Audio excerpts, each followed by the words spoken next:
Développé par From Software et sorti en 2016, il est connu pour faire partie d'une licence à l'origine des Souls-like. Renfermant des boss aussi stylés que difficiles, des zones labyrinthiques extrêmement rageantes et une histoire pratiquement indéchiffrable. Bienvenue avec moi dans Dark Souls 3.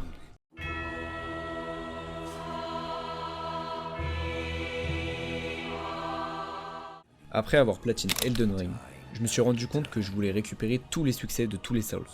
Dark Souls 3 est noté 7 sur 10 en termes de difficulté sur PSN Profiles pour un total de 100 heures de jeu. Ce ne sera pas facile, mais justement, ça ne me fait pas peur. Malgré la colère, Mais putain, le désespoir, j'en peux plus, ça fait, j'en ai marre. Là j'y arrive pas, ce boss là il est trop dur comparé aux autres, vraiment. Je pense que je vais arrêter là. et l'impatience, Oh, c'est la pire session que j'ai jamais faite, elle est horrible celle-là. je suis prêt à relever le défi. Bon allez, fini de bavarder, il ne reste plus qu'une seule chose à faire, affronter Dark Souls 3. Alors il se pourrait que j'ai commencé à enregistrer mon gameplay seulement à partir de la deuxième zone.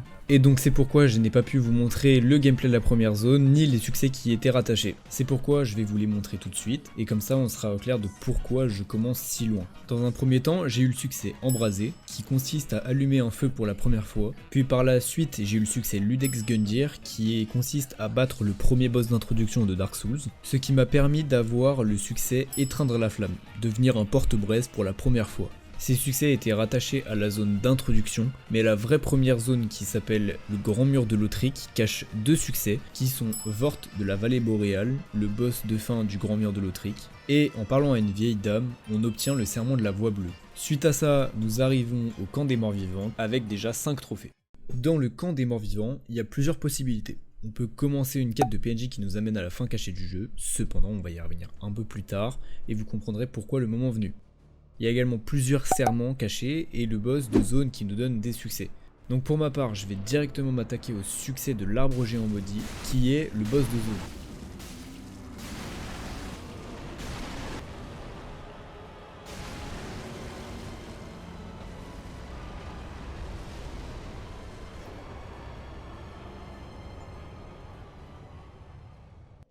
Mais comme c'est un Souls, on peut vite échapper au succès.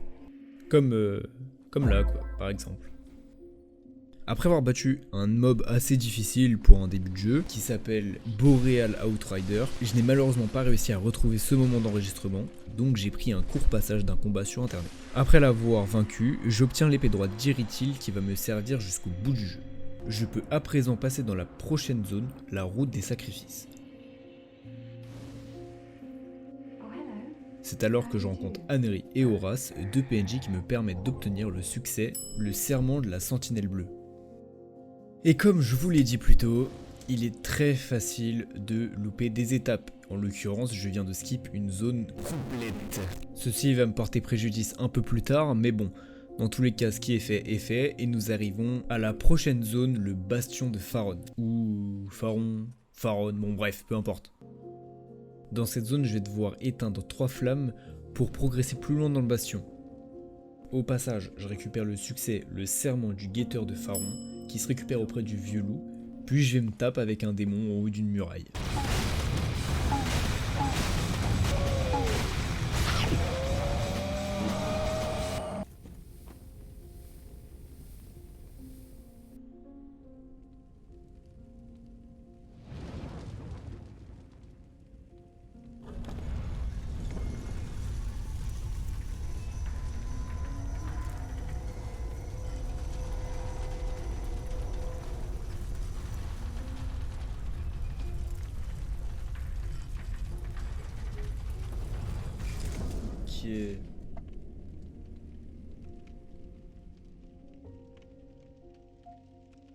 Après avoir ouvert la grosse porte en pierre, c'est là qu'on rencontre la première difficulté du jeu, le Veilleur des Abysses, ce boss de zone qui garde l'entrée des catacombes. C'est d'ailleurs un boss très stylé qui se bat avec 2 épées et franchement, je trouve vraiment classe, mais c'est pas mon préféré.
Bon, après 4 tries, je finis enfin par le battre, et du coup j'obtiens le succès Seigneur des Cendres, le Veilleur des Abysses, et l'entrée des catacombes s'ouvre à moi. Catacombes. Bon, je vous le dis honnêtement, j'ai vraiment pas trouvé la zone intéressante, je l'ai trouvé ultra relou et trop redondant, du coup j'ai rush jusqu'au boss de fin, et je me suis pas intéressé à toute la zone, j'ai quasiment rien récupéré, j'ai juste couru tout droit pour arriver au boss le plus vite possible et passer le plus loin possible, le plus rapidement. Pour vous expliquer pourquoi je suis autant haineux avec cette zone, c'est parce que dans cette zone il n'y a absolument rien d'intéressant, mis à part le boss de fin et 2-3 PNJ qui sont cachés. À la limite, la seule particularité de cette zone, c'est que je me fais tabasser tout le long de la run parce que il y a des squelettes qui ne veulent juste pas mourir, et comme il y en a beaucoup dans des recoins qui sont cachés, et bah c'est juste pas fun. Bon, arrêtons de parler, on va directement aller rencontrer le chef suprême Volnir, le roi squelette, qui est à l'image de sa zone, pas très intéressant. Cependant, il a quand même réussi à me faire une petite frayeur quand il a spawn.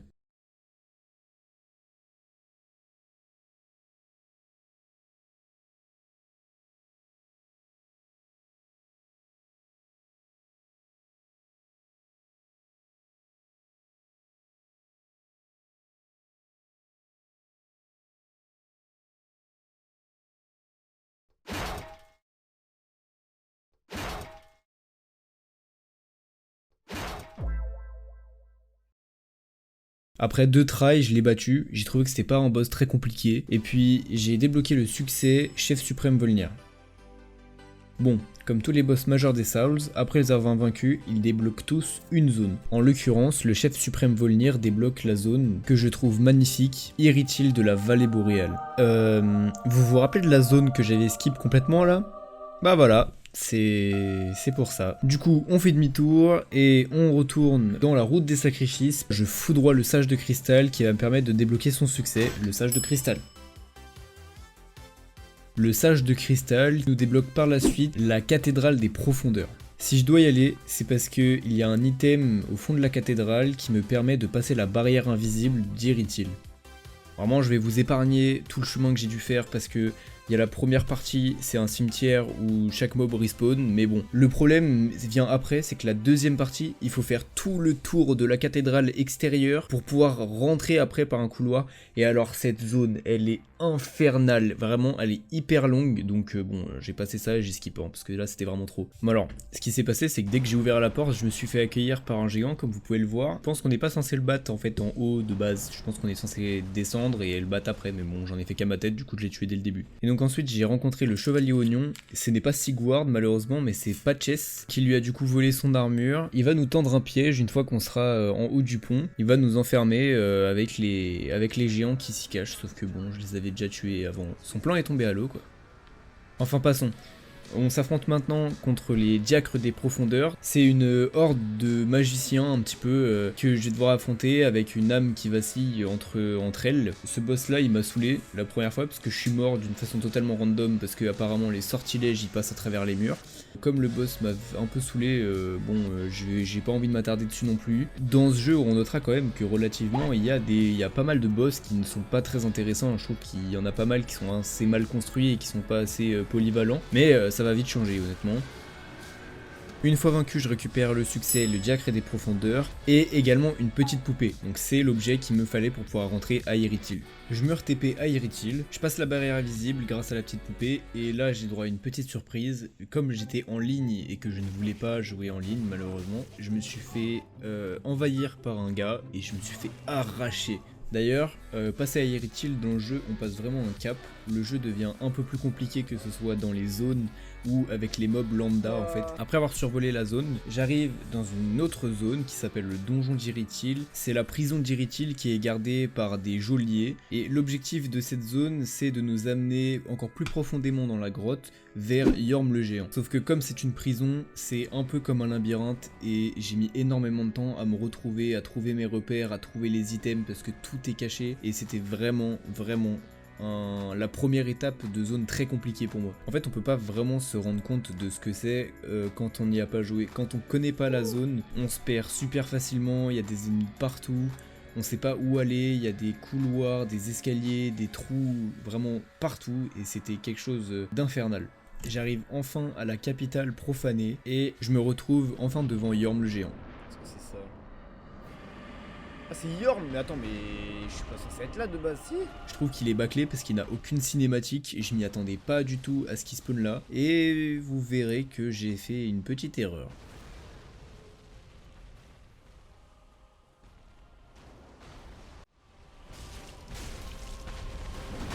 Non! Mais pourquoi c'était si long? Il y a un truc qui va pas. Je suis pas censé galérer autant. Il y a un problème, ça fait 10 ans que je le tape là déjà. Je comprends pas. Je comprends pas pourquoi je le gars, genre J'ai vraiment. pris légèrement plus de temps pour le vaincre parce que je suis débile. Tellement pas, frère, mais tellement pas, elle sert à rien cette arme, c'est une folie.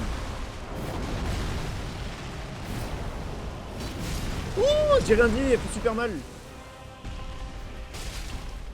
Ah oui, oui, vous pouvez vous moquer de moi, hein. Je n'ai pas réussi à utiliser une arme pendant au moins 25 minutes ou ouais, un truc comme ça.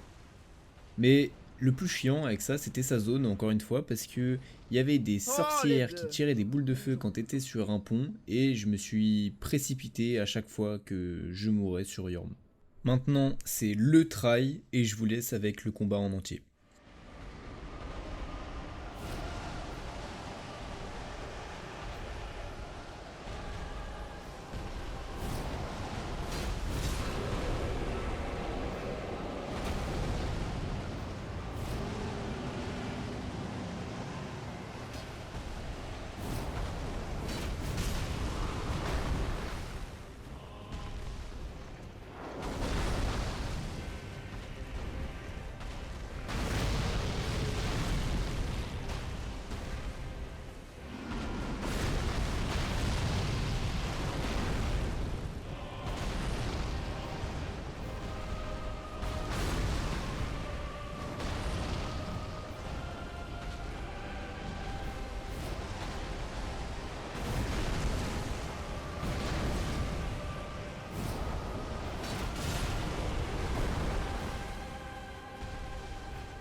Ta mère, mais j'ai...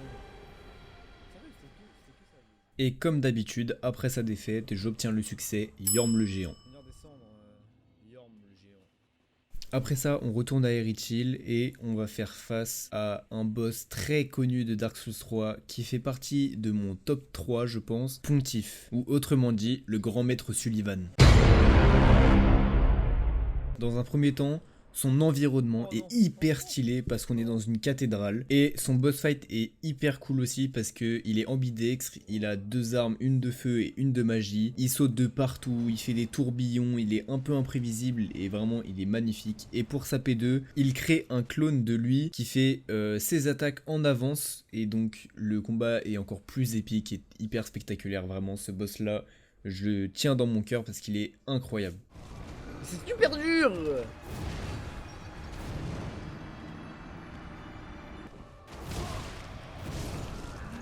Je n'ai pas le temps de jouer, je n'ai pas le temps de jouer. Je suis mort, bah ouais, bah non. Ah.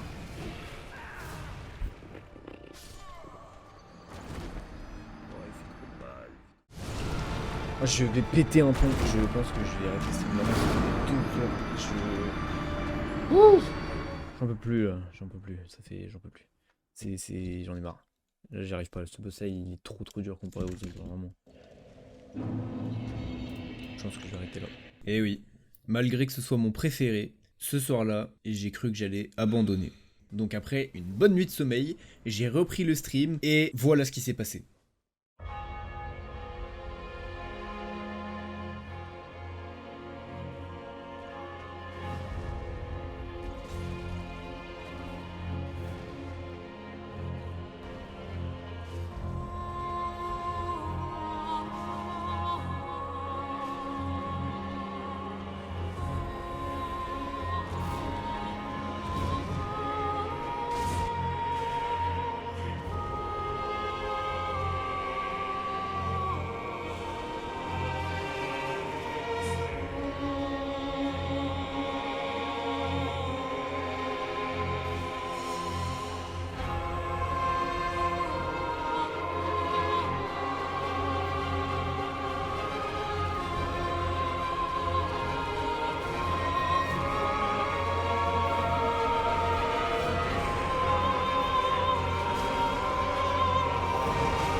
Oui! Oui! Oui! Putain, oui, oui, oui, oui. Oh, sa mère! Salut Dadibou. Oh putain de merde. Oh, il était dur. Une fois Maître Sullivan abattu, je ne prends même pas la peine de rester plus longtemps que ça dans sa zone, et je m'empresse d'aller récupérer le prochain succès, le serment fidèle d'Aldric. Après ça, je cours directement dans une nouvelle zone qui s'appelle Anor Londo, où se cache Aldric le dévoreur des dieux. Cependant, il ne faut pas s'attendre à un boss aussi exceptionnel que Maître Sullivan, parce que j'ai été hyper étonné de savoir qu'Aldric c'était un seigneur des cendres, et donc un peu à l'image de Yorm le géant, je trouve que ce boss a été bâclé. Non! Mais pourquoi? Parce que j'avais plus de fiole. Salut Fidelis.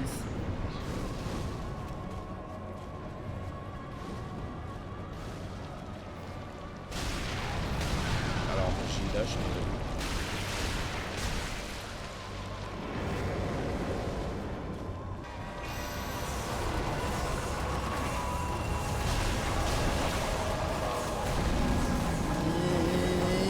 Allez.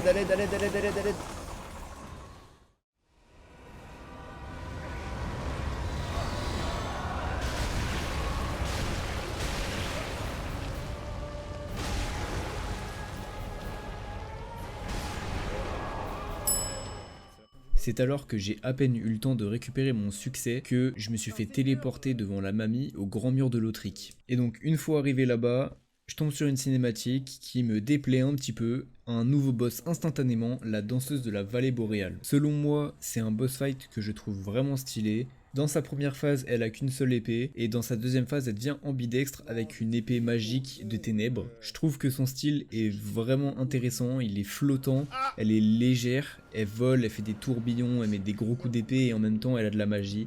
Pour le coup, c'est un boss qui est réussi, bien qu'il n'est pas ultra compliqué.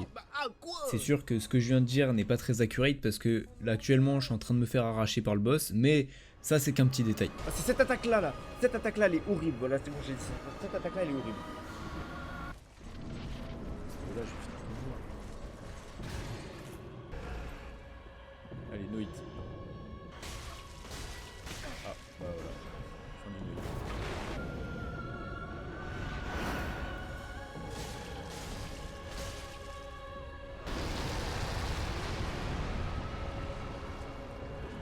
Oh non, j'ai loupé.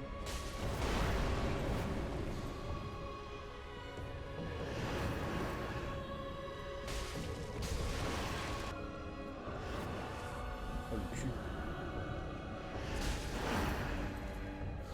Et puis, toujours la même routine, après avoir débloqué son succès, elle me débloque également un passage qui me renvoie directement dans le château de Lautric. Le château de Lautric est découpé en deux parties. Il y a une partie qui est cachée que je vais faire maintenant et la grosse partie du château de Lautric qui renferme le prince Lautric qui va être notre dernier seigneur des cendres pour pouvoir arriver à la zone finale et battre le boss de fin. Actuellement, on est plus dans un environnement endgame et on se rapproche rapidement de notre objectif. Avant ça, il y a une zone qui s'appelle le pic des dragons anciens, qui est une zone cachée, qui se débloque qu'à partir du moment où on a une emote qui s'appelle la voix du dragon. Évidemment, on n'a rien sans rien, cette emote est obtenable qu'après avoir battu Océros, le roi illuminé. Et d'ailleurs, c'est ce qu'on va faire tout de suite, on va lui péter sa gueule et on verra après.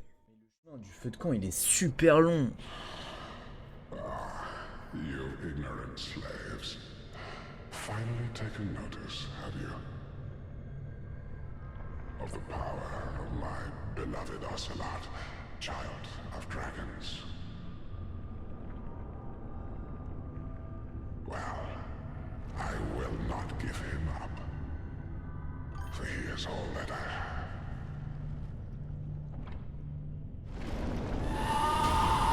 Et bah, on va voir s'il est dur le boss, hein, parce que tout ce chemin pour un boss, ça va faire mal. Hein.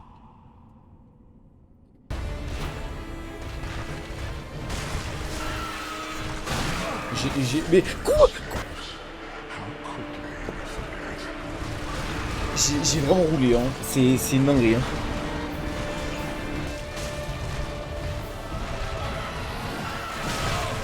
Quoi? Mais...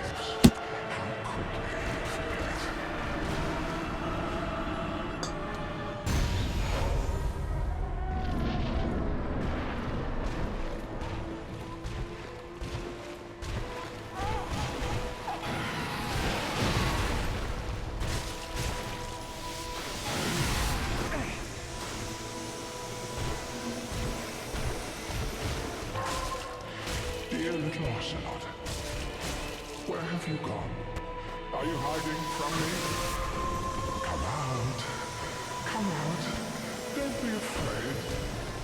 You were born a child of dragons. Encore, mais arrête de spam. Spam.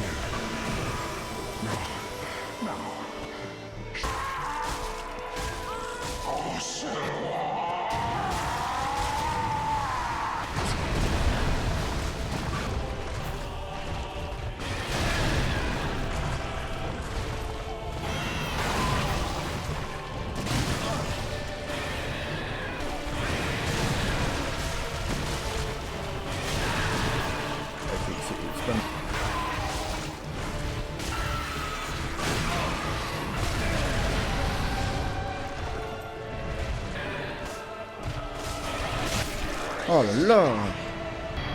Ok, bisous bisous. Merci d'être là, merci d'être venu. Après avoir tué ce malade, on récupère son succès et au passage l'emote dont je vous ai parlé. C'est alors que par pur hasard, je tombe sur la 3e zone cachée du jeu, la sépulture oubliée. C'est ni plus ni moins que la zone tuto du jeu, mais en version un peu plus hardcore, il y a plus de mobs un peu plus chiants, etc. Surtout, ce qui est frappant, c'est que le monde est plongé dans le noir, et surtout, vous vous rappelez de Ludex Gundyr, le premier boss tuto du jeu, où laquelle on est censé perdre, mais bon, moi vu que je suis trop fort, je l'ai tué, et bah là, on tombe sur sa V2 quoi, la version où il était encore en pleine forme. Je trouve que c'est le boss le plus dur du jeu, sans rigoler. J'ai énormément de mal avec ce boss. Je vais péter un plomb, le boss fait chier.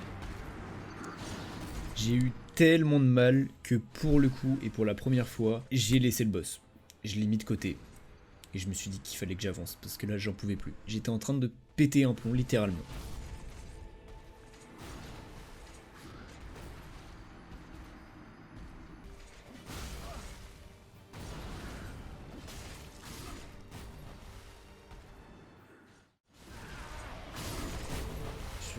Ce préfet me fait chier.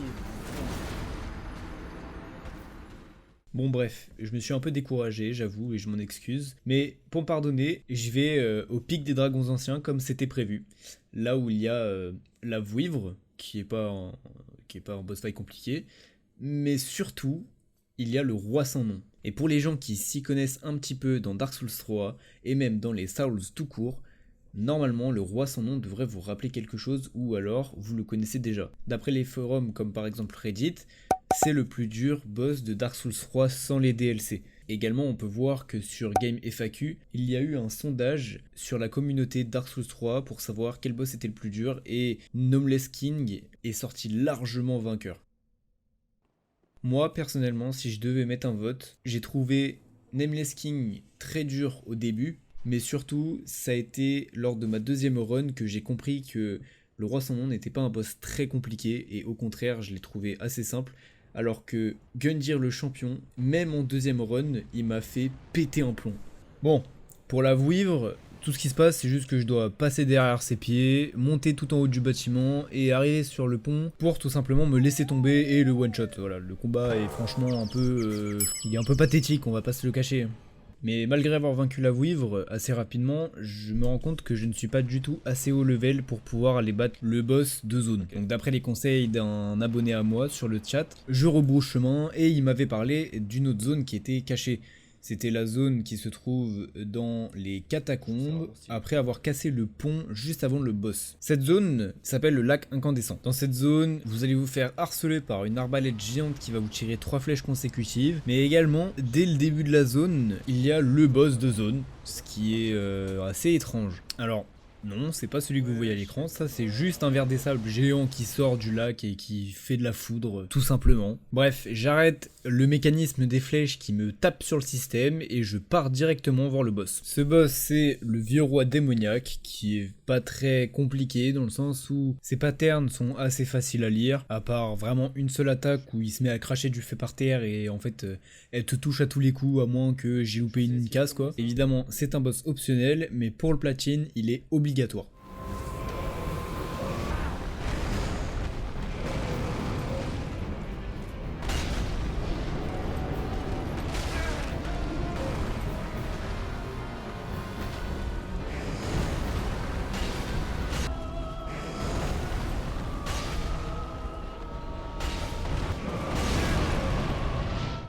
Je le répète énormément, mais après avoir battu ce boss également, je récupère sans Oh, succès putain, le vieux roi enfin. démoniaque.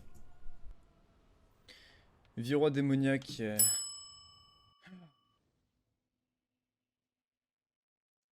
Comme je trouve que j'ai assez bien avancé dans le jeu et que je me suis assez amélioré, je vais pouvoir commencer à aller dans le château de Lautrec, qui cache le prince Lautrec qui va me permettre de pouvoir affronter le boss final. Après avoir parcouru tout le château, j'arrive devant l'armure du tueur de dragons, et ce n'est pas une mince affaire. C'est vrai que il balance de la foudre lors de sa P2, il a une énorme masse, il prend pas beaucoup de dégâts, et il a en plus de ça des espèces de dragons chelous qui crachent une espèce de boue qui me fait plein de dégâts. Mais le boss Ouais, est pas mal, vraiment ouais. stylé.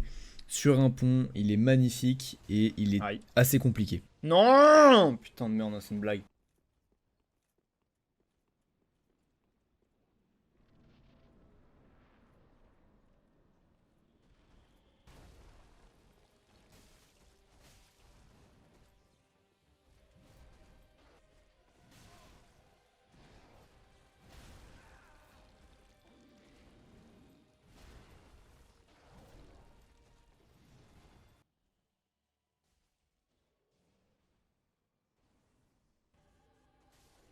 Let's go.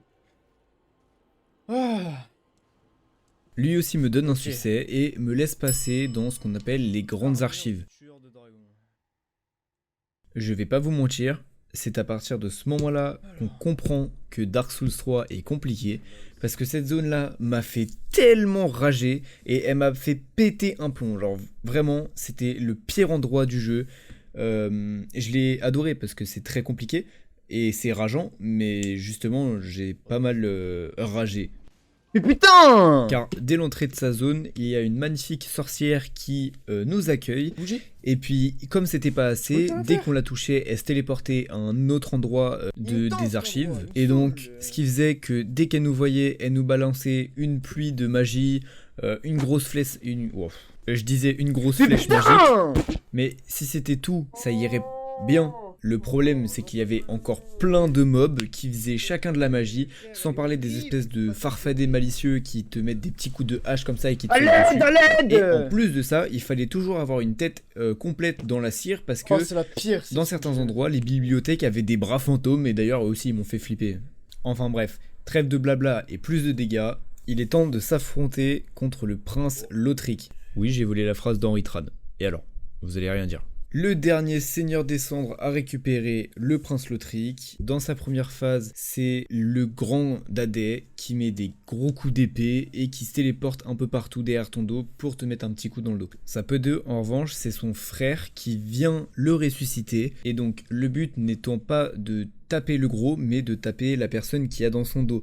Si vous tuez le prince Lautrec avant son frère, il va respawn à l'infini pour vous faire des dégâts. J'ai sans doute encore une fois beaucoup trop parlé et je vais vous laisser avec le combat.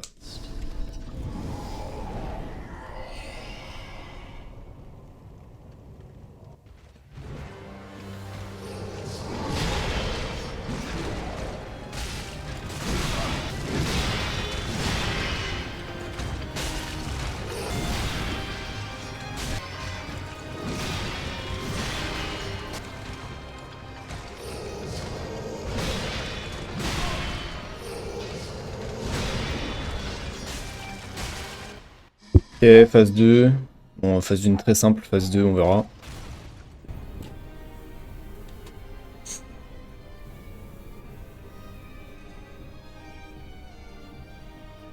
Oh, dear brother, I'm on my way.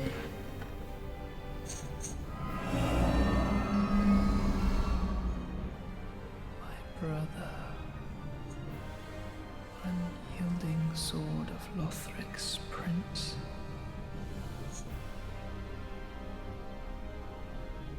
Rise if you would, for that is our curse.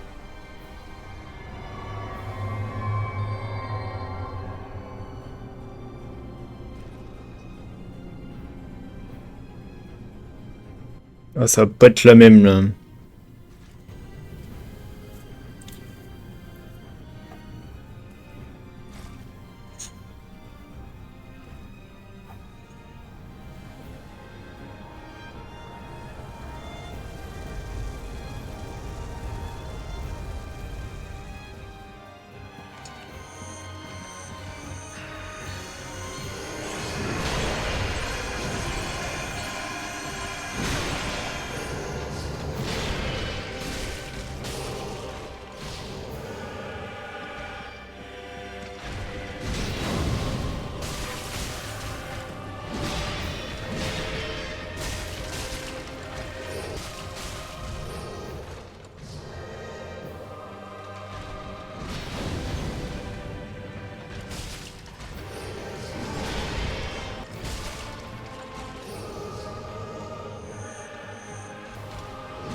Et voilà.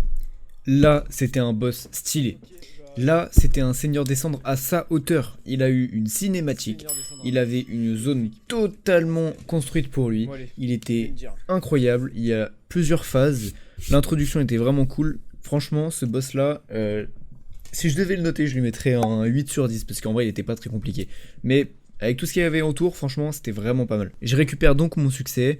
Et avant de partir battre le boss final du jeu, je m'envole vers les destinations que j'ai pas encore finies. Si vous vous rappelez bien, il y a encore le roi sans nom à faire et Gundyr le champion. Et je commence donc par Gundyr le champion.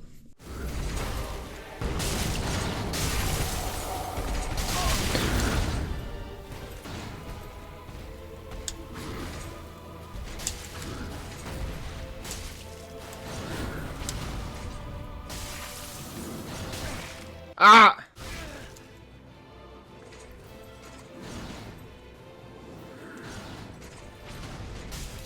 Oui! Oh putain! Ah! Let's go. Ok, bon, Gundyr c'est fait, j'ai enfin pris ma revanche sur ce gros tas de ferraille. Et maintenant, il faut que je m'attaque, comme je vous l'ai dit plus tôt, au boss considéré comme le plus dur du jeu, Nameless King, le roi sans nom. De retour au pic du Dragons Anciens, on fait sonner la cloche et c'est parti.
Alors le roi sans nom, dans sa première phase, ce qu'il se passe c'est que on se bat contre son dragon et lui il est sur son dos. Mais dans sa PA, encore une fois, le vrai ennemi c'est pas lui mais la caméra. Et oui, parce que comme son dragon est très gros, notre caméra se bloque tout le temps et c'est un enfer vraiment. Quand on n'a pas l'habitude et qu'on est au tout début des trails du roi sans nom, c'est juste un calvaire. Et dans sa P2, on a le droit à de l'aura farm à fond. Le roi récupère le pouvoir de foudre de son dragon et il devient le roi de la tempête. Vraiment, il est super classe. Beaucoup de gens le trouvent dur. Je l'ai trouvé dur au début. Mais comme je vous l'ai dit bien plus tôt dans la vidéo, finalement, c'est lors de ma deuxième run que je me suis rendu compte que le boss n'était pas très compliqué. Il laisse énormément de temps pour le taper. Alors oui, il fait mal, mais il tape assez lentement, c'est assez facile de l'esquiver, mis à part peut-être une attaque ou deux où il se téléporte sur nous avec de la foudre. Mais à part ça, globalement, le boss, ça va. Et là, clairement, on est sur un 10 sur 10. Sa zone, son boss fight, il a plusieurs parties, une cinématique exceptionnelle, et même si la musique on ne l'entend pas beaucoup, il a une musique incroyable. Vraiment ce boss est génial, c'est un 10 sur 10. Bon, si vous posez la question, là j'étais un peu trop fatigué, je me faisais arracher, du coup je suis parti dormir pour mieux le battre le lendemain. Et donc voilà ce qui s'est passé le prochain stream.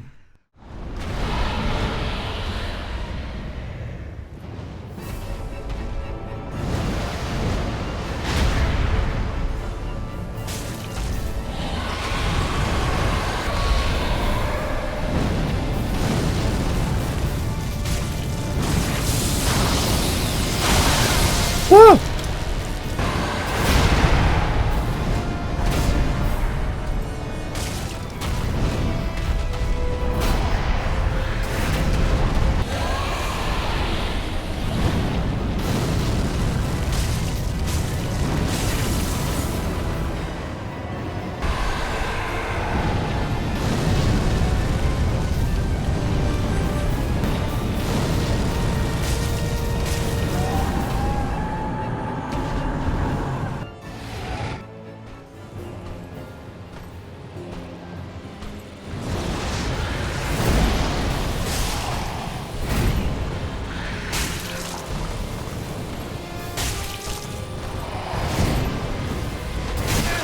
Ça me tend.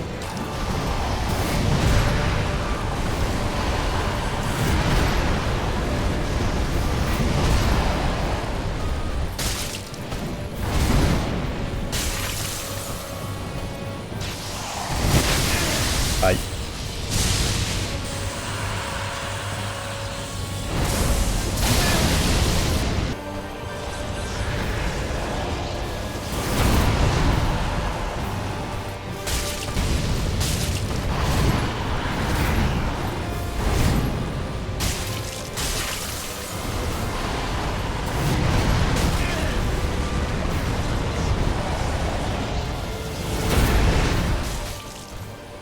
Oh oui.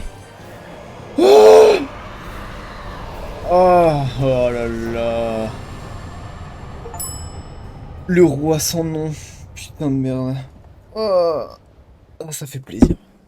Voilà. Après le roi sans nom, j'en étais arrivé à un point où j'avais tué tous les boss que je pouvais dans Dark Souls 3. Sauf un, le boss de fin de jeu. Nous y sommes. Il est temps de battre le vrai seigneur des cendres. Après une run d'environ 22 heures, il est temps de finir le jeu. Ouf.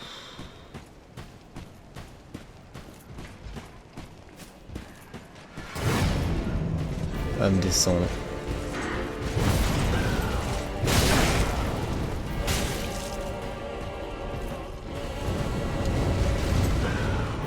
Ah le bâtard.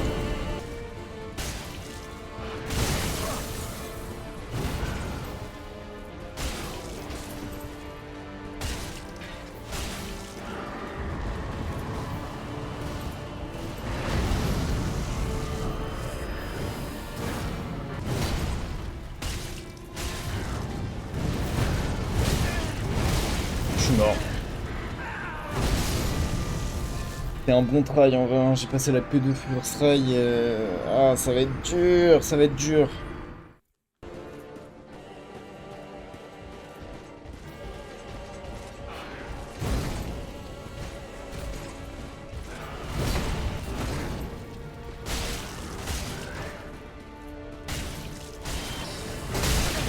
Oh, sa grand-mère. Putain, mais il fait deux fois la même attaque.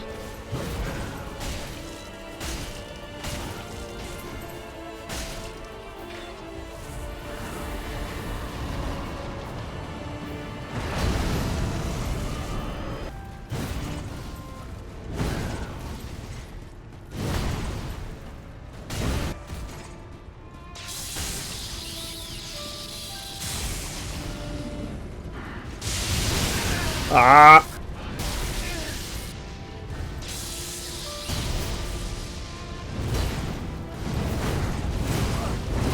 Non, non, non!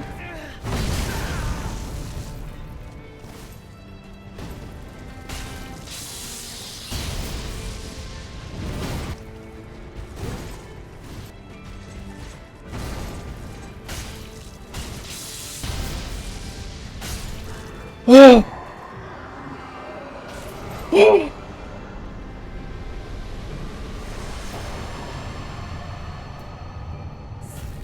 Le seigneur des cendres abattu. Oh là là là là.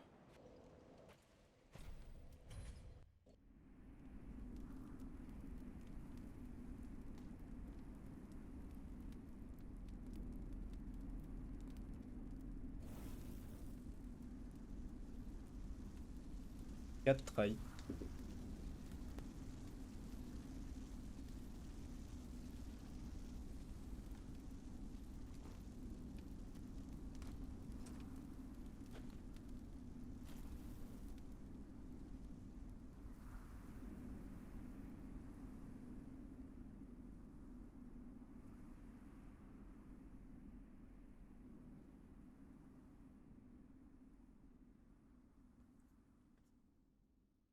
Et c'est comme ça que se finalise mon histoire. Non, en fait. J'ai peut-être oublié 2-3 petits trucs. Il se peut que je sois passé à côté de tous les PNJ du jeu, de tous les collectibles du jeu, que ce soit les magies, les pyromancies, les miracles, les emotes, absolument tout. Et bah voilà. J'ai tout skip. Donc, et bah, c'est reparti pour une deuxième run.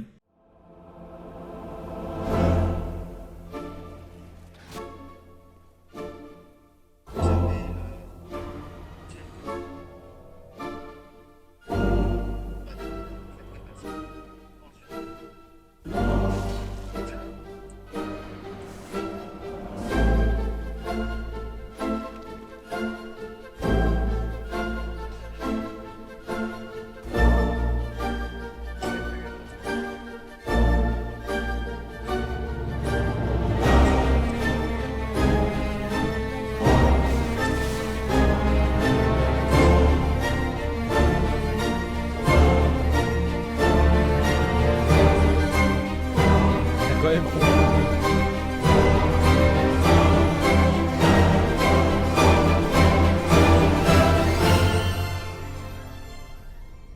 Lors de cette deuxième run, je fais tout ce que j'ai loupé, c'est-à-dire rencontrer tous les PNJ du jeu, essayer de récupérer absolument tout ce qui était récupérable dans le jeu. Et donc je commence déjà par récupérer le serment thanatophile que j'avais loupé, puis en continuant les serments, j'obtiens le serment de la lame de la lune noire. J'en profite au passage pour avoir le succès Estus ultime qui consiste à trouver toutes les fioles d'Estus du jeu, en même temps le feu ultime, donc renforcer un feu au maximum. Et comme c'est pas drôle, il faut également trouver toutes les emotes du jeu, donc le succès maîtrise des expressions. Dans la même lignée, il y a le succès maîtrise des anneaux que j'ai réussi à avoir en troisième run. Il y a évidemment la maîtrise de tous les miracles, la maîtrise de toutes les pyromancies, la maîtrise de toutes les sorcelleries et la maîtrise de toutes les imprégnations. En parlant d'armes, on obtient aussi le succès renfort d'armes suprême qui consiste à améliorer une arme à son maximum. Et pour finir cette deuxième run, on obtient le succès l'usurpation du feu, c'est la fin cachée du jeu car il faut suivre des quêtes de PNJ bien particulières. Et pour notre troisième run, on obtient la fin du feu. Et on obtient